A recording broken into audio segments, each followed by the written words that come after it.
குன்னூரில் தடுப்புச் சுவர் இடிந்து விழுந்து வடமாநில தொழிலாளர்கள் 3 பேர் பரிதாப பலி. கோத்தகிரி தாலுக்கில் ஜெகதலாம் டவுன் பஞ்சாயத்து கீழே ரெசிடென்ஷியல் பில்டிங் கட்டும்போது இன்னைக்கு மண் சரிவு ஆயிடுச்சு அப்படின்ற ஒரு நியூஸ் வந்துச்சு.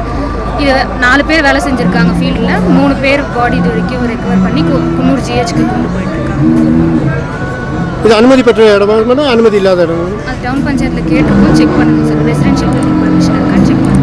நீலகிரி மாவட்டம் ஜெகதாளா பேரூராட்சிக்குட்பட்ட ஓதனப்பட்டி செல்லும் சாலையில் தனியார் வீடு கட்டுவதற்காக தடுப்புச் சுவர் கட்ட மண் எடுக்கும் போது சுமார் 30 அடி தடுப்புச் சுவர் திடீரென சரிந்து இடிந்து விழுந்தது. இதில் அங்கு பணிபுரிந்து கொண்டிருந்த வெளி மாநிலத்தை சேர்ந்த 3 பேர் மண்ணுக்குள் புதைந்து போகினர். சக தொழிலாளர்கள் அவர்களை மீட்க போராடியும் முடியவில்லை. தகவல் அறிந்த குன்னூர் தீயணைப்பு துறையினர், வருவாய்த்துறையினர் சம்பவ இடத்திற்கு விரைந்து வந்து JCB உதவியுடன் 3 பேரையும் சடலங்களாகவே மீட்க முடிந்தது. உடல்கள் குன்னூர் அரசு மருத்துவமனைக்கு கொண்டு சென்ற நிலையில் இந்த சம்பவம் அந்த பகுதியில் பேர் அதிர்ச்சியையும் சோகத்தையும் ஏற்படுத்தியிருக்கிறது.